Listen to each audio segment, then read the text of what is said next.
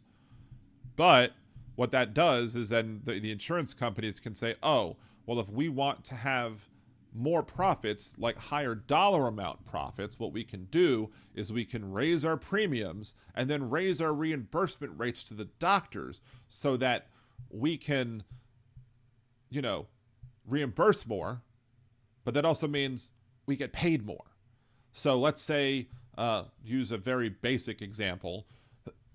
If they took in $100 worth of premium from a patient, only $80 could go towards, or $80 at least has to go towards the actual providing of healthcare. Only $20 can go towards like salaries and everything like that of the people working for the insurer, and profits and bonuses, etc. Good night, Marcia. Thank you again. And thank you again for the $2 super chat. Anyway, so then if they say, okay, well, instead of charging $100 in premium, we're going to charge $150 in premiums, or let's go to 200, make the math even easier. Let's charge 200 in premiums. Now we're going to say, okay, well, we'll now reimburse you $160. No, yeah, $160 for the same healthcare that we were originally paying $80 for, and then we get to get $40 off of it. So while they're not increasing the loss ratio, they're not changing the law that requires them to, limit how much they can use towards medical losses or whatever, and how much they can put towards non-insurance or non-health costs.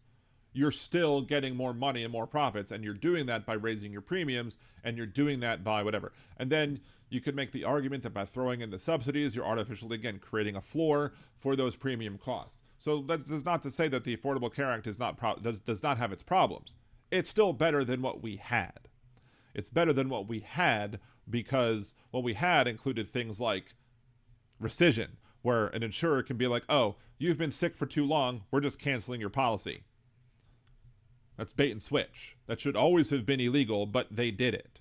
And in some areas, instead of where it was illegal to do that, they would just cancel the whole ass plans.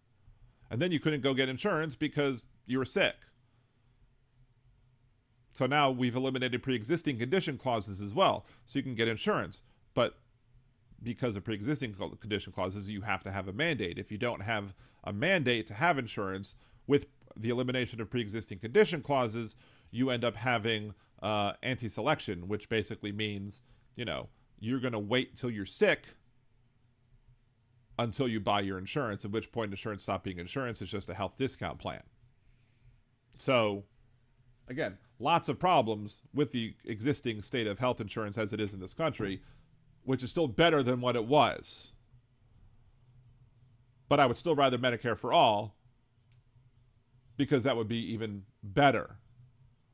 And I don't need it to necessarily be Medicare for all. If you just provided everything that Medicare, if you could allow people to use tax credits to buy into Medicare or Medicaid or whatever, say, look, I'll instead of paying my premiums to my employer, I will pay my I'll pay via my taxes my premium for my health insurance via Medicaid. And if I get the same coverage as Medicaid, then I'll probably do much better. And one of the things that bothers me about this corporate media that I begrudge and talk about, unkindly on my intro and during the show, was one of the things that, Chris Wallace? Is it Chris Wallace? No, it's, it's Chris. No, it's not Chris Jansen. It's not Chris Hayes.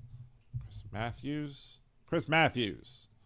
Yes, Chris Matthews is the person I was looking for. Chris Matthews was when he was interviewing Elizabeth Warren about her health insurance plans. that would have been basically some sort of version of Medicare for all. He was like, what? People's taxes would go up.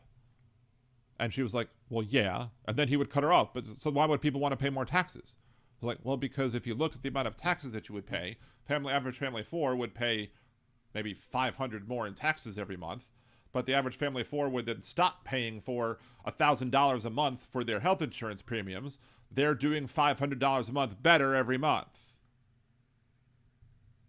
But corporate media shills who want to protect the other corporations that are out there are not going to let people be honest about what they want when it comes to improving the healthcare system in this country. Thank you for being a subscriber. Again, 250 kilo ohms. Appreciate you.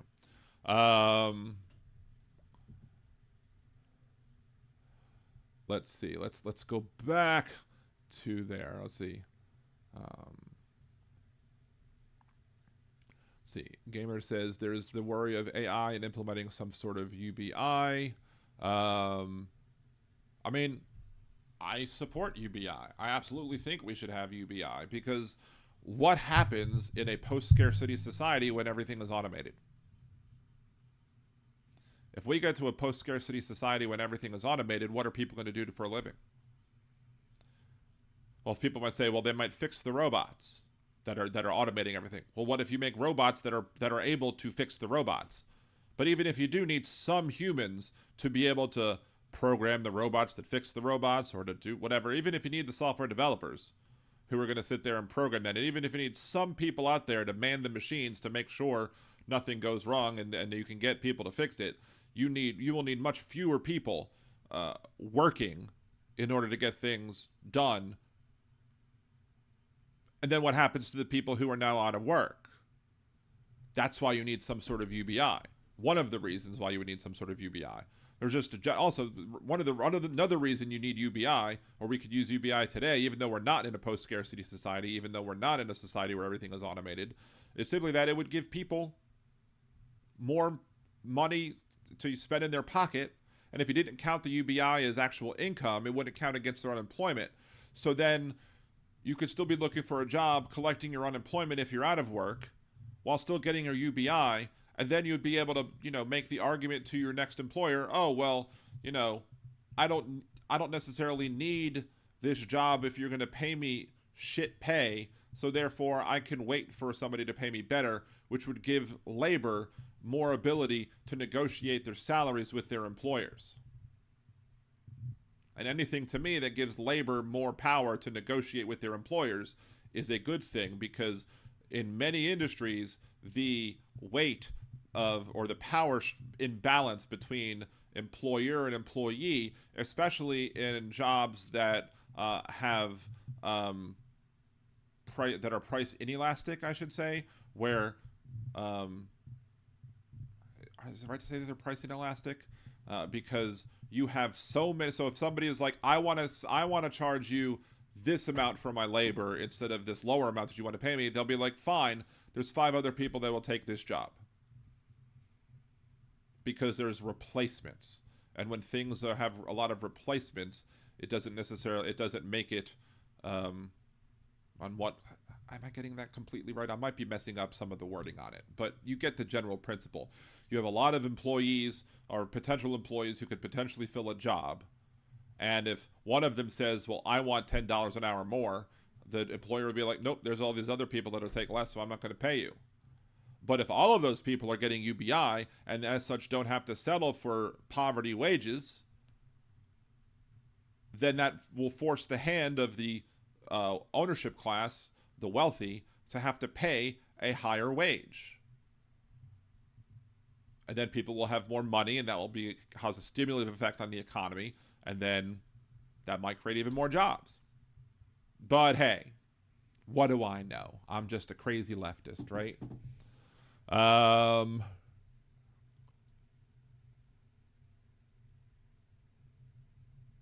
Ever seen Lucasfilm THX 1138? I've heard of it. I've not seen it. 250 kilo ohms. Let's see. Gamer J over there on Twitch says, I heard some countries give you coins for picking up trash.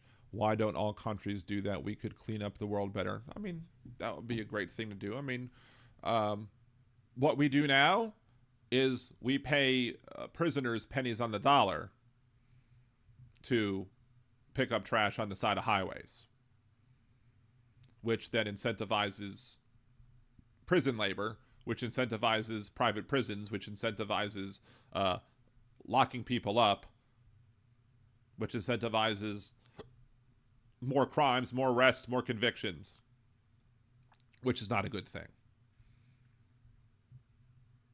See, instead, that would rather pay you an emotional salary. Like, I don't know what that means. I don't understand what that means, Gamer J.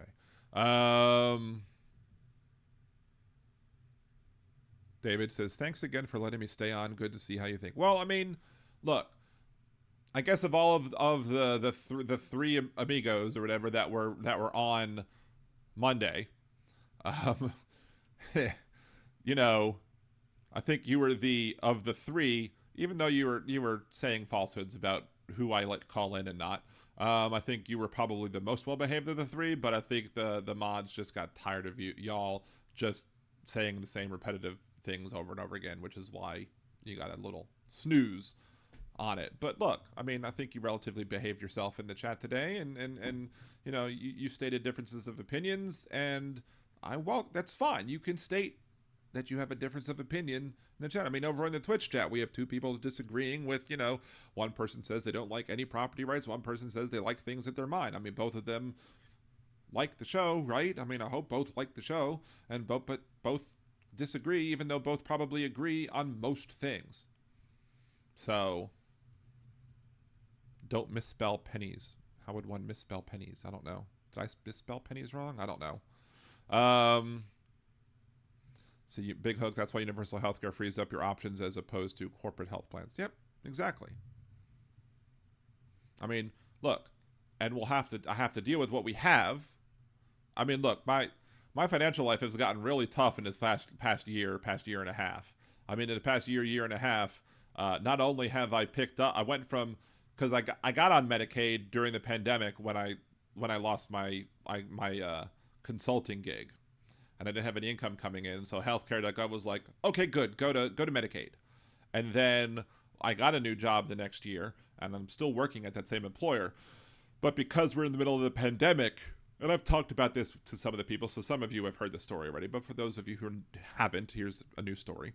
As soon as I hit the maximum or the minimum threshold to get somebody cut off of Medicaid, I called up the state Medicaid office and was like, hey, I just wanted to let y'all know that I'm now making more money than what is allowed on Medicaid, and I don't want to get in trouble for it. So let me know what I need to do. And they're like, well, we appreciate you calling us. We appreciate it, but we are not cutting anybody off right now because we're in the middle of COVID. And I was like, all right. So I started getting the health insurance like at the end of 2020. I got the new job in 2021. I didn't lose my health insurance till the end of 2023 or beginning of 2024. I think it was beginning of 2024 because I think I started the new health insurance plan in March, because they wanted to kick me off in November, and I took advantage of the ability for me to appeal, because appealing would extend the insurance to at least January, which would then allow me to start a new plan year at my employer and not have to work on spending money towards a deductible in December and then have to reset that in January. I was like, that's BS. But then I went from having to pay $0 a month for my health insurance because I was on Medicaid to $1,000 a month for my premiums, and then more because I have now co-insurance deductibles, co-payments, etc. And that went up this past year. It went from like $800 to $1,000 a month. So that's $1,000 a month that I can no longer spend because now I have to spend it on insurance. And now I'm also having to spend an extra $1,000 a month while we're waiting to try and get my mother-in-law's house sold because she passed away last year. So that's $2,000 a month that I used to have that I don't anymore. So it sucks. It really sucks. Ponzai,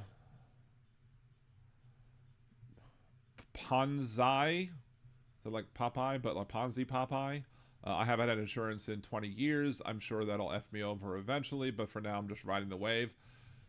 Look, some people can get away with it. I hope it doesn't end up burning you. But here's the thing, and here's one of the things, is that if it was available for everybody and came out of our taxes, then guess what? Everybody could have it, and it wouldn't be a worry. But they've made it so expensive that it makes people have to make a choice. Like, there was 1 year, I think it was during the Trump administration, and I think it was when I was doing Uber and Lyft, because I was between software development gigs. There was 1 year where me and my wife made the conscious decision to not buy insurance that 1 year. And even though we didn't have insurance, they still allowed the kids to get on Medicaid, on whatever the Louisiana Medicaid for kids are, or whatever. I think it's La Chip or whatever. And it was risky, but it ended up working out. It was a gamble. Well, that's what insurance is, really, in all aspects. Insurance is a gamble. You're betting that you're gonna get more sick than and it would cost you more money to pay that money out than whether or not then you not paying insurance and then have to pay the money out of your own pocket. That's what the gamble is. Now, in the situation between me and my wife, especially this year, that gamble has paid off in spades, I guess, because of the fact that she's already hit her max amount of pocket, and I'm sure I will at some point later on this year. So at some point, all of our family out-of-pocket max will be met, and I won't have to pay anything for insurance for healthcare costs for the rest of the year, unless it's like an over-the-counter drug or something. That being said, we shouldn't have to worry about $8,000 maximum out-of-pocket family limits and all that other stuff. We should be able to have Medicaid for all, Medicare for all, that provides insurance or coverage for people when they need it. So, Gamer J, they really think I can pay for groceries and feelings. You currently have to take out a loan for that. Yeah, you can't pay for anything with feelings. I mean, I might be able to generate some money on my podcast by sharing my feelings, but that also requires people having sympathy for me and saying, "Oh, we support what Dan is doing, and or we feel sorry for Dan. Let's give him some super chats." That sort of thing, or whatever. Let's buy some bits. Like when they don't pay you a living wage. Exactly. Like, and they are constantly fighting paying a living wage because they don't want to. Well, one of the reasons when I ran for Congress in 2004, and then I helped somebody else run for the same office in 2006. At the time, because this is one of the things I say, I was more conservative 20 years ago than I am now. 20 years ago, I made the argument of I don't believe in raising the minimum wage because I feel it might hurt small businesses. Now I'm like, if a business can't afford to pay somebody a livable wage, they don't have the right to have a business. They don't have the right to cheap labor. But it's another reason why I support UBI and not, I think UBI is a better route than raising the minimum wage because you get the same result, a similar result, while allowing people to say, okay, well, I'll accept this lower salary from this person because, I want to help the smaller business. And then you just end up taxing the other businesses that make more money a little more to, when they don't pay their employees livable wages. But the person who was running for the same in the same district that I ran in 2004, when I was talking to him in 2006, I was basically like, look, what's your feelings on this? Explain it to me, convince me. And he basically was like, well, I don't agree in government subsidies. I was like, what? Like, I don't agree in giving welfare or whatever. I was like, well, why is that? And it wasn't because he didn't want to give money to poor people. He basically was like, by funding a welfare system, you are basically giving an incentive to Walmart to not pay money, to these employers to not pay salaries, to not pay the living wages, because they know, like a Walmart knows that, well, they're going to get food stamps, they're going to get Medicaid, they're going to get this, they're going to get that, so we don't have to pay them as much because they're going to get all this stuff from the government. So therefore, it's padding Walmart's and other big box stores' profits by allowing government to cover the deal, whereas you should be requiring them to pay a living wage.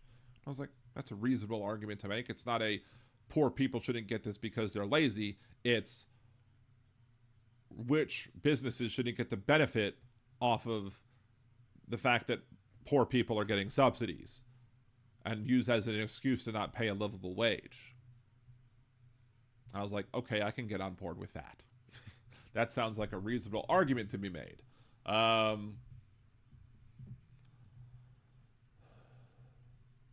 Let's see. The original origin word salary is salt stipend. So soldiers in ancient Rome used to cry saltless tears when their salary was too low.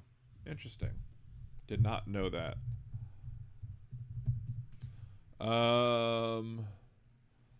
Let's see. Panza. I'm less politically tribal the older I get. I don't necessarily know if I'm tribal though. Like I'm not. I mean, yeah, I'm talking from the left. That's right. I am on the left side, but I mean, I'm consistently moving more and more to the left. You know, maybe not enough for some people who are on further left than I am, or who consider themselves to be further left than I am. Because if you get 3 leftists in a room, you'll get 5 opinions as to what a correct leftist is. So your thought on the minute UBI goes into effect, renters raise their rent control? Maybe. That is a reasonable thing to bring up though, 250 kilo ohm. That if people have UBI, then will the people who rent out their properties then raise their rent? That's something to consider. You have to consider all of those things, and that's unfortunate because it's unfortunate when people make these new laws, they don't consider the effect of the new law. So yeah, you do have to consider that. Let's see.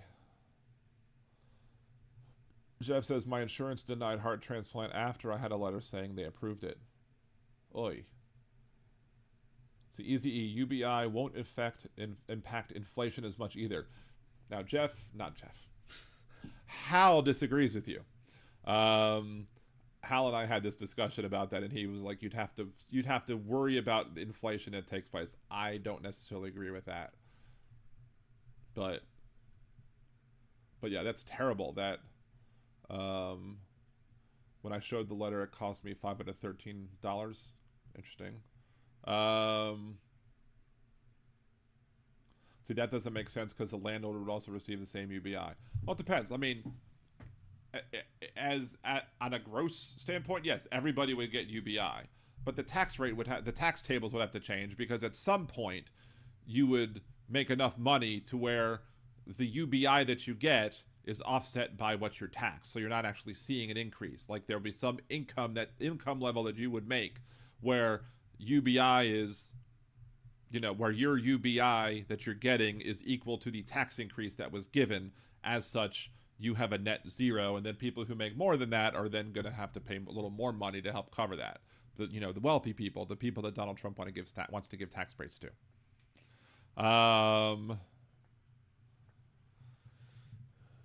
See, Ponzi says, UBI will cause inflation because giving everyone money increases demand without increasing supply, which by basic economics drives prices up when too much money chases too few goods.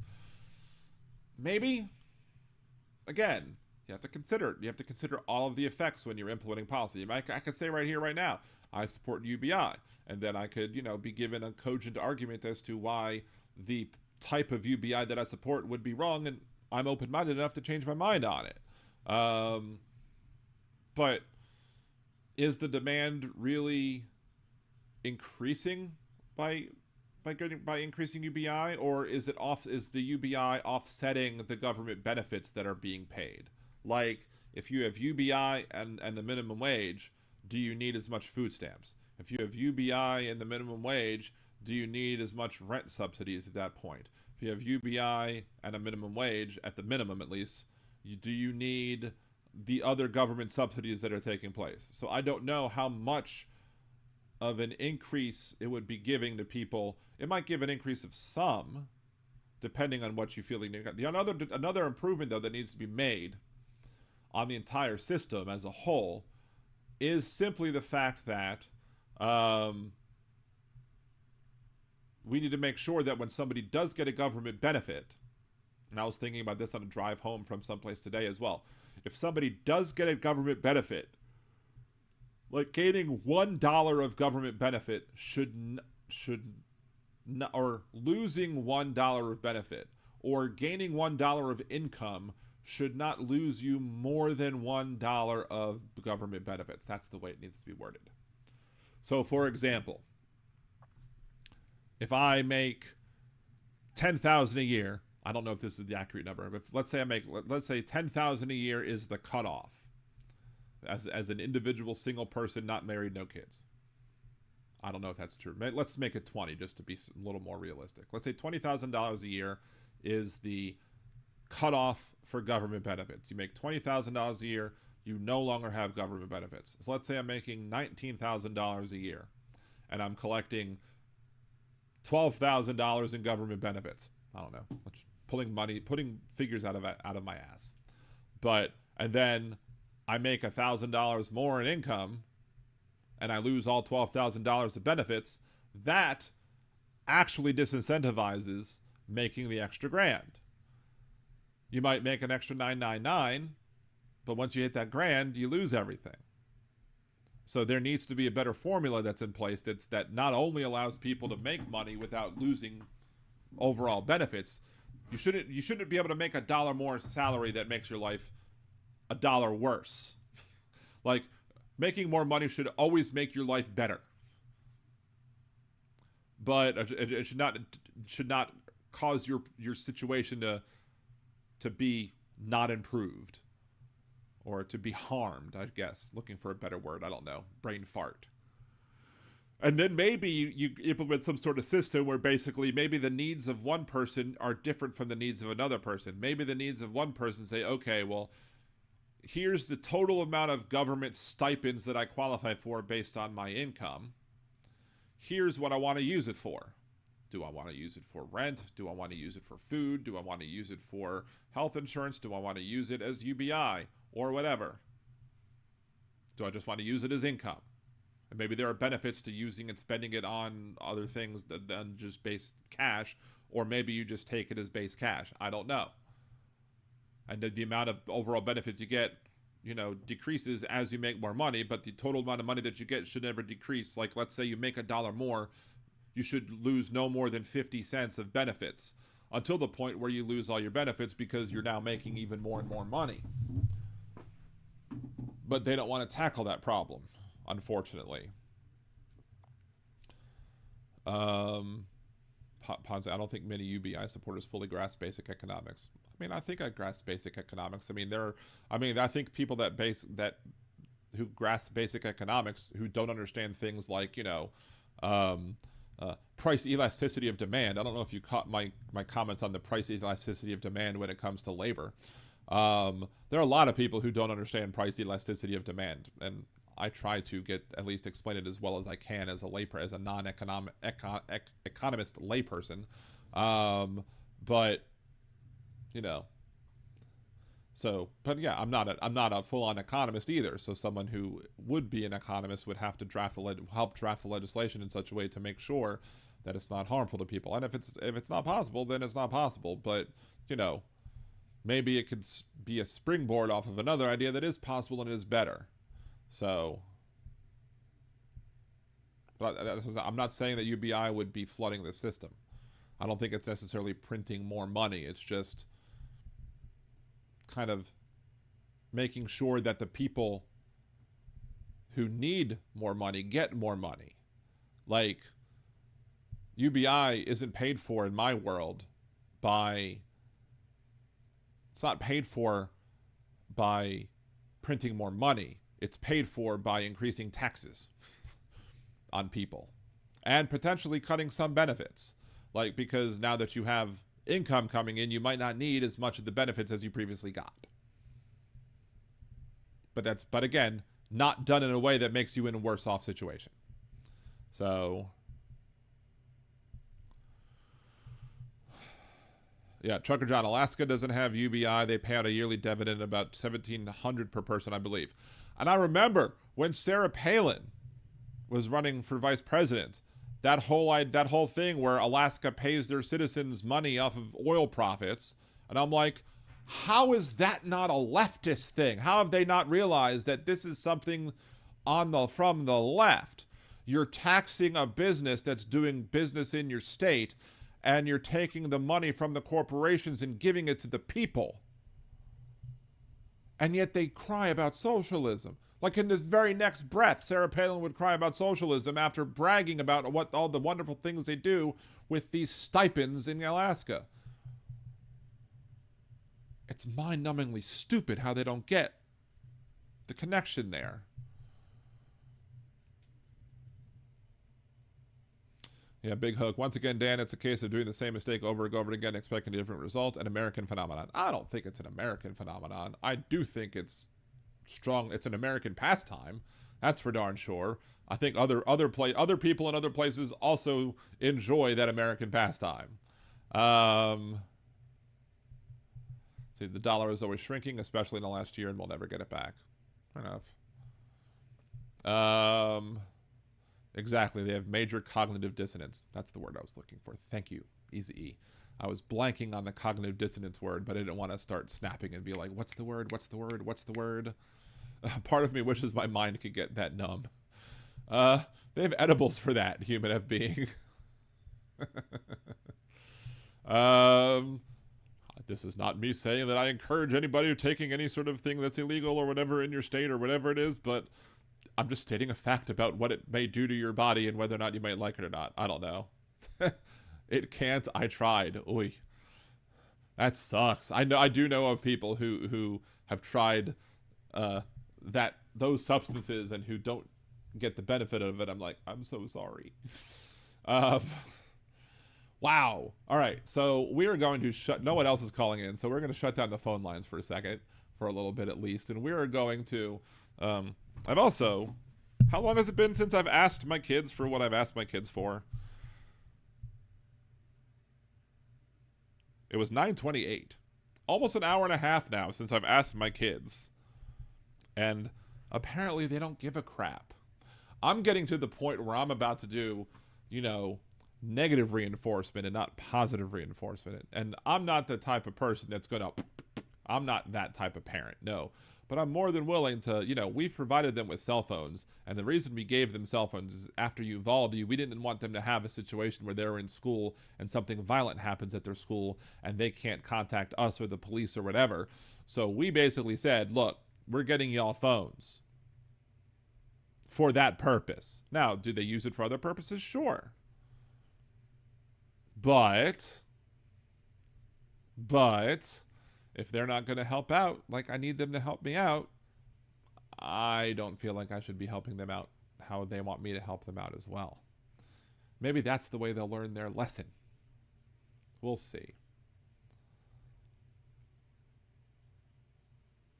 Ponza, I feel encouraged. You're complicit in my trip now. There you go. As long as you're encouraged, that's good. I'm okay riding along, but don't throw me any blame. See, Big Hook, my wife goes there all the time. She's like, change the Wi-Fi password, turn off the internet. I'm like, I cannot do that because we have so many electronics in this house. I do not want to have to change the password on every single device that I have. And I haven't created a separate network. Maybe that's what I should. I don't know if I can create another guest network. Because here's the thing. As a techie guy, this is something that I posted on my nerdydan.com because I'm also nerdydan.com, nerdydan, D-O-T-C-O-M. So nerdydan.com, which I do gaming streams on Twitch on Tuesday, twitch.tv/nerdydan.com. And so we were having a problem before I get to this topic right here that I want to talk about soon. Nintendo Switch. On a Nintendo Switch, we got AT&T fiber, and I don't know an Epic Games has Fortnite and other games like Fortnite and Rocket League and all this other stuff. Games that I play with my kids, games I play by myself when I'm doing my gaming streams on Tuesday. And what was happening is I would be playing these games like Fortnite, for example, and it would disconnect the connection. And I could not figure out what the hell was going on. I eventually figured out what's going on, or at least somewhat. Did a little bit of research, and my AT&T router does band switching. So it tries to find the best band possible, either the low band or the high band when it comes to, the frequency, and it will shift me from high band to low band automatically based off of, which has the better signal for the particular device in question. Somewhere along the line, somebody didn't like that.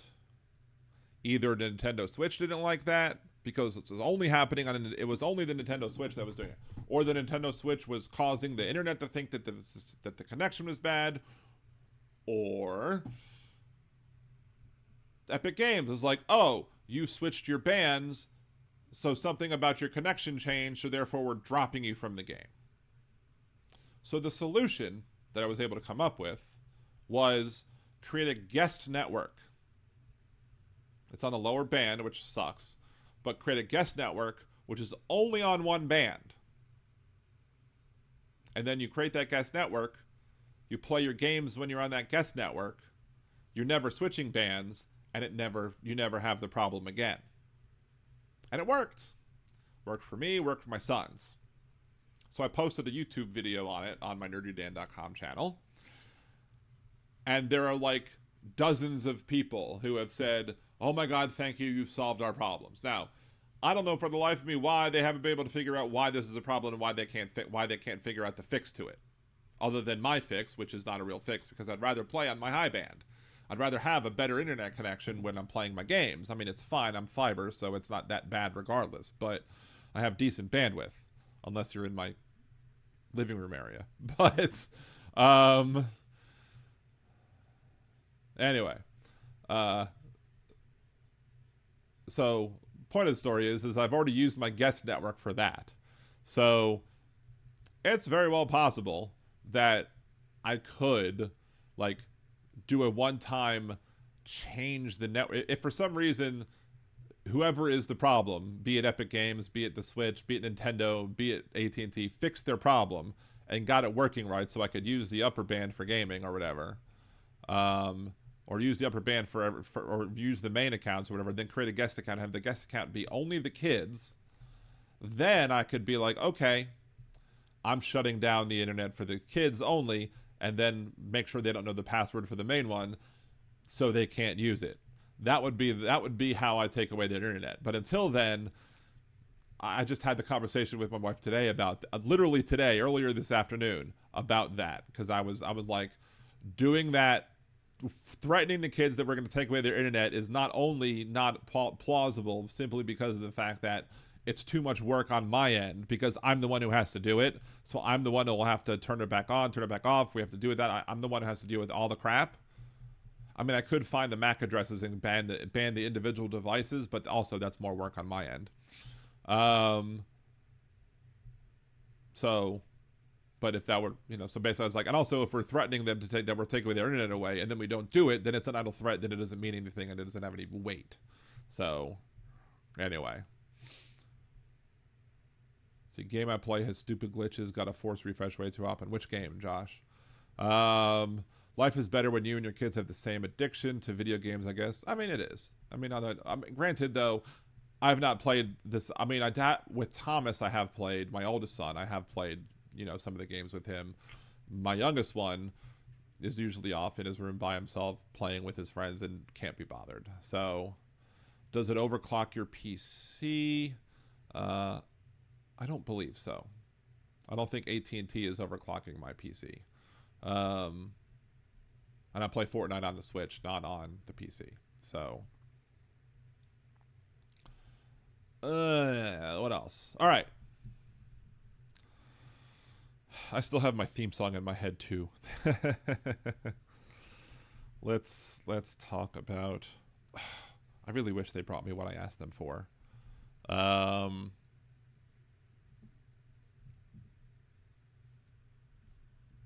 Gumbo 2.0.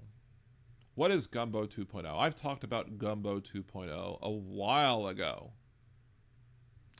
Gumbo 2.0 is Louisiana's expansion of broadband. If we look at the press release from the governor's office, Jeff Landry announces Louisiana first in nation to secure approval to spend $100.3 billion in broadband expansion.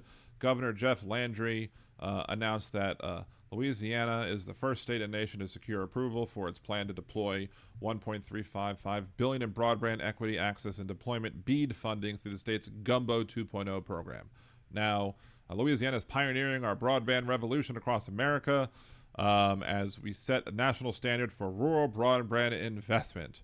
Now, if any of this sounds familiar to you, it's because this is all part of the $1.355 billion from the Infrastructure Investment and Jobs Act that Biden supported and Biden had passed. But if you search for infrastructure, do you see infra anywhere here? Nope, no infrastructure. There's no mention. I mean, you do mention the BEAD fund or whatever, but nobody knows what BEAD fund is. But if you would have said the Infrastructure whatever Jobs Act, more people might realize the fact that our Gumbo 2.0 program was being paid for by Joe Biden's plan to increase rural broadband access. Did Governor Landry mention that Joe Biden was the one that got this accomplished? Nope. He's taking all the credit for it himself, even though other sites, like this one, mentioned Connect LA does say, yes, it is from the Infrastructure Investment and Jobs Act. And if you follow along with politics, you know that that is something that was passed by President Joe Biden. So why did I have a massive case of the giggles earlier today or yesterday? Might have been yesterday. Louisiana Illuminator. Trump administration halts broadband expansion in Louisiana. Many rural Louisianans who were promised access to fiber internet may be out of luck. Recent changes to the federal broadband equity access and deployment program, originally set to grant Louisiana $1.3 billion in fiber expansion, will reverse the Biden administration's fiber-first approach, and with it, the fiber expansion is planned in rural Louisiana. Louisiana was set to start dispersing grant funds this year through the Gumbo 2.0 program as the first state to get its BEAD deployment plan approved by the federal government. However, U.S. Commerce Secretary Howard Lutnick's revamped guidance, announced this last week, has stripped the federal approval, setting Louisiana back several steps from a plan to connect the whole state. I am loving it, just like McDonald's. Ba-da-ba-ba-ba. I'm loving it. Not because I want to see people in rural Louisiana without data. I would love for everybody to have more access to high-speed data. Maybe people could become more educated and more informed if they had better access to internet in rural areas and might realize that their president is full of shit.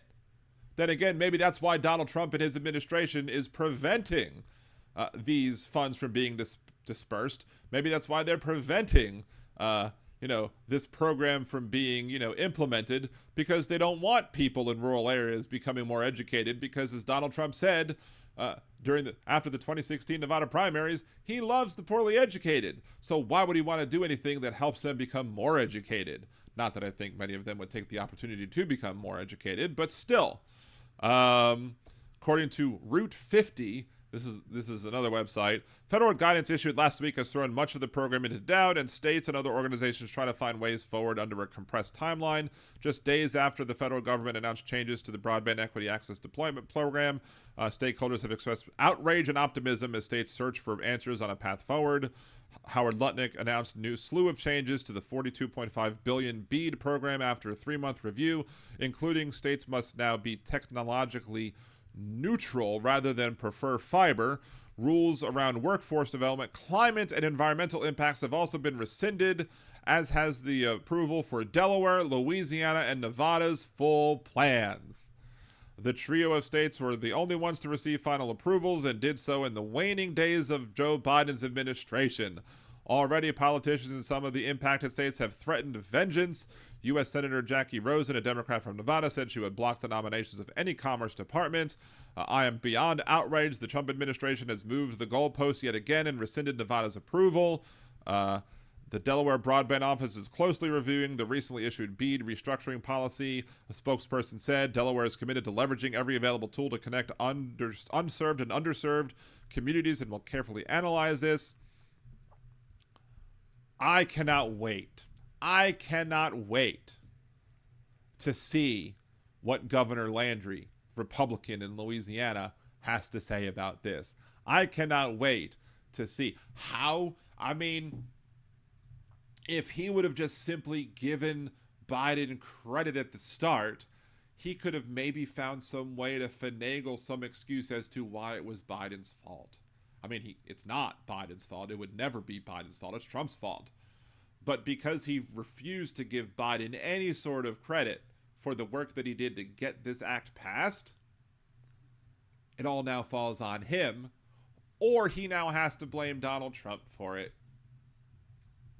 And I am going to love watching that infighting go on. I can't wait to see what happens on the next episode of Gumbo 2.0. Petty Me is loving it. And I already have my fiber, so if you're in rural Louisiana and you voted for Donald Trump and you're mad that you're not getting fiber internet now because the Trump administration just took it away from you, fuck around and find out, y'all. You fucked around, you voted for the wrong guy, and now you're finding out. You're not getting your fiber. Sorry, you lose. You picked the wrong horse, and now you got to suck it up and deal with it. As someone on The Simpsons might say, ha ha. That's petty me. That's petty me being hyper petty about people finding out. And in reality, good for him. I'm glad that these people are not going to get their fiber. Good. Love it. Love it. They voted for this.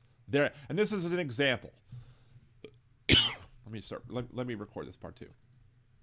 This is an example of where people can get the real pain or whatever, can really feel what's going on. That's not even the right way to put it.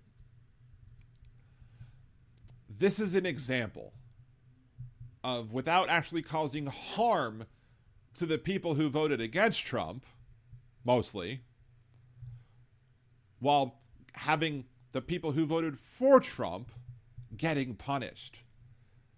Because this is going to hurt the people who voted for Trump disproportionately than it will hurt the people that voted against Trump.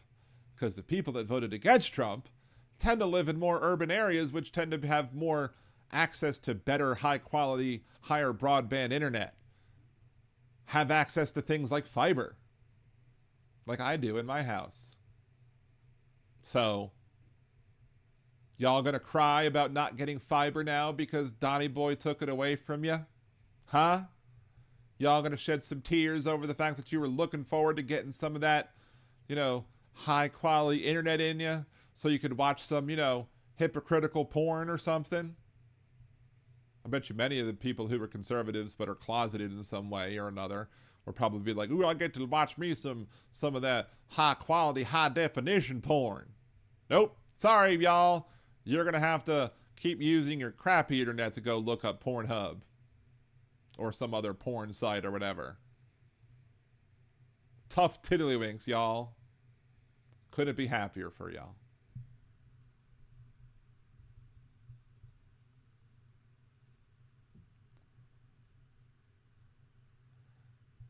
I thought so, Biden. Got new gas lines in the city after Infrastructure Act, FAFO. Take some Metamucil if you need fiber.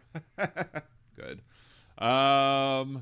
What's up, Troll Slayer? Kevin, good to see you. Thank you for joining us. And you joined during my pettiness, so you got to witness Petty Dan. Petty talk from the petty left that's pettily right. Wait, Aaron says Trucker John is here. Trucker John's been here for a long-ass time. Where have you been, Aaron? Just picking on you. You know I love you, Aaron. John, you're making pancakes. I'll be right there. Just kidding. I can't get there fast enough to get your pancakes. But maybe one day, maybe if I do come out to Vegas, you can make me some pancakes. I was actually talking about Vegas the other day because I think it was that while I was playing the game Blood on the Clock Tower with some friends of mine or whatever. Let's pull this up real quick.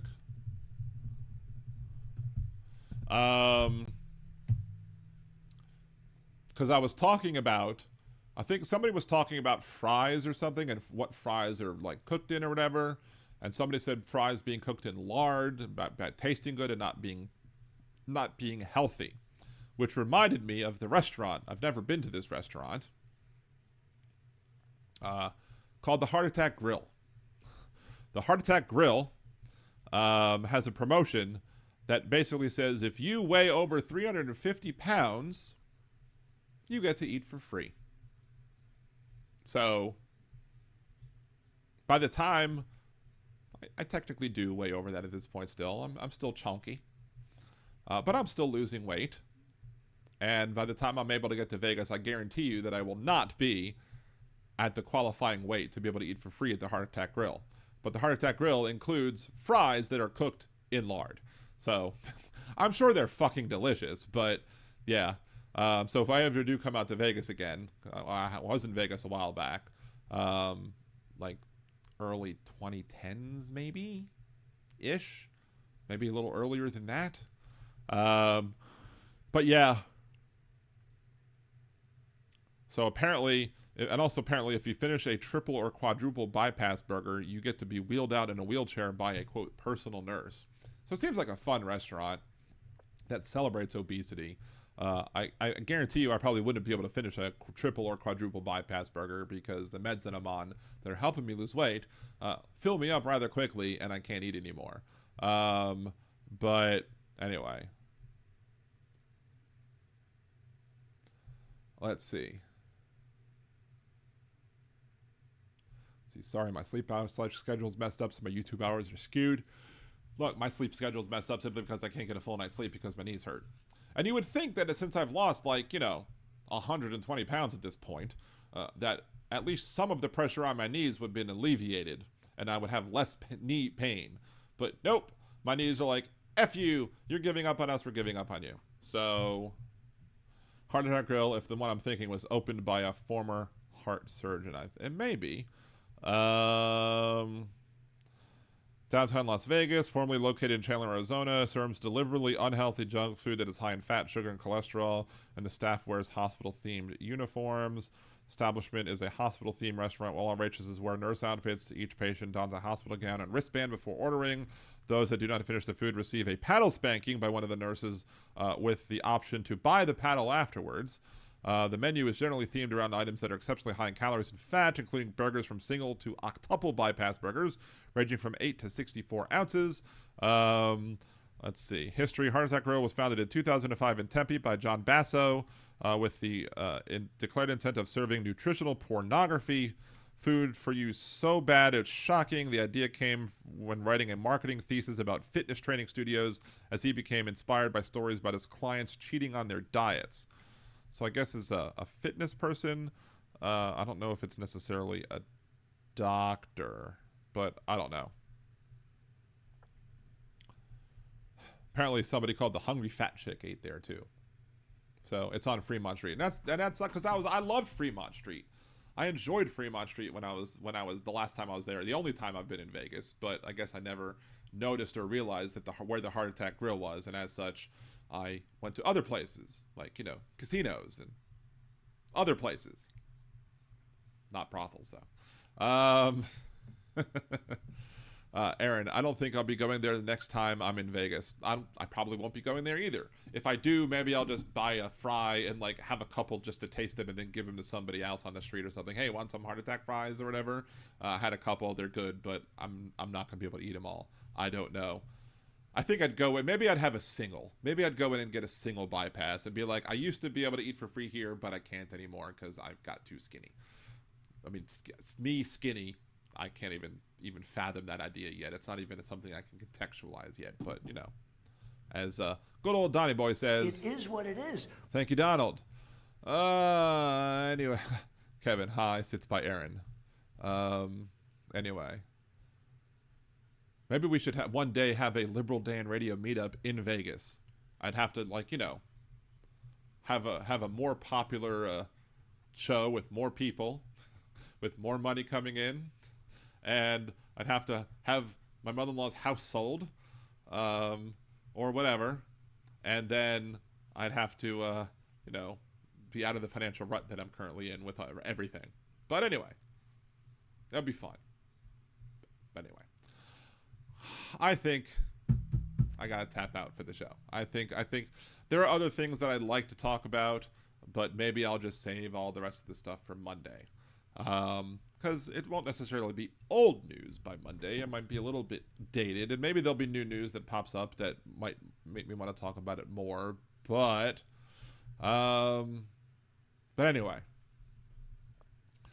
we've been on the air for over 3 hours at this point, 3 hours and 20 minutes, and they never brought me what I asked them for. So I don't know if I'm gonna fuss again, but I'm like, did y'all read my text messages? Because come on, y'all. It is late. But anyway, so thank y'all for watching Liberal Dan Radio Talk from the Left. That's right. We will end the show with the same, or different 3 songs, but it will be 3 songs. We'll do the theme song again, and then the parody, and then we'll do the new intro as the outro as well. And maybe by the next show I'll be able to have the time to make it a little bit extended so I can have a longer intro into the theme songs. But thank y'all very much for watching. Appreciate y'all.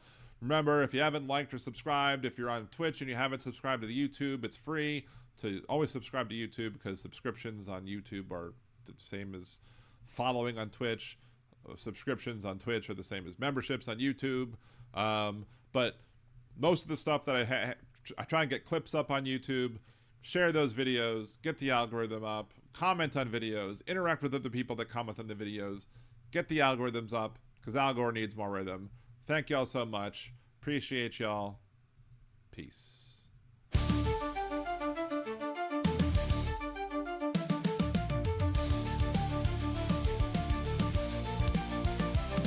self-proclaimed king, a groper in chief, stealing our country, a crooked orange thief.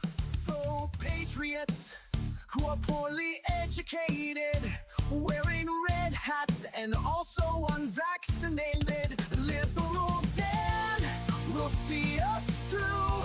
It's the best show that you're not listening to. So when you hear the call, the animals unite. Liberal Dan Radio, talk from the left, that's right. A failing media that's barely treading water. They're too inept to fight this new world order. Corporate pigs are at the trough, hear the squeals. The swine won't bite the hands that feeds them meals. But Liberal Dan will see us through.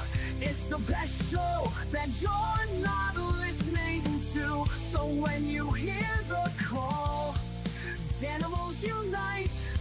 Liberal Dan Radio, talk from the left, that's right.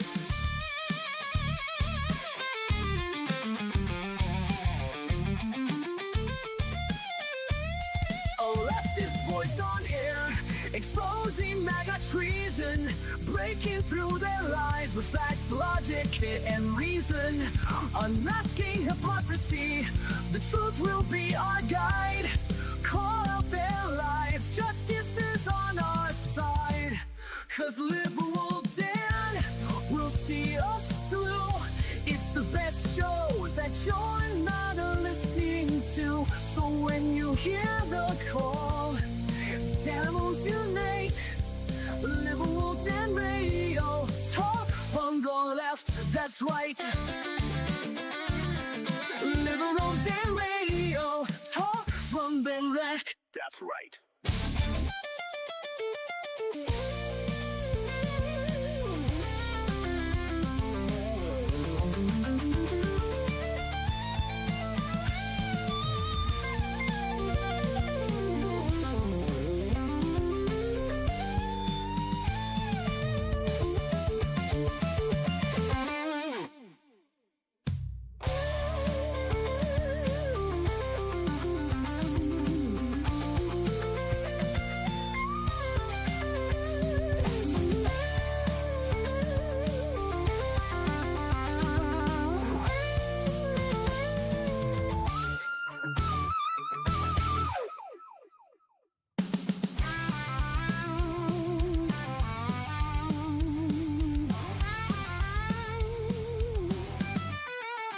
creative director at WGSO, had a little something he thought you should know. When Dan picked on his bits, Steve got real gruff. So Steve called Dan a flake, called him liberal dandruff. Steve thinks that his lines are really clever, but when do people ever like him? Never. Liberal Dan's got better lyrics, this is true. Listen and you'll feel like I do. Liberal Dan, his show is great. Liberal Dan, he goes live at 8. Liberal Dan radio, it's the best, 'cause Liberal Dan's head and shoulders above the rest.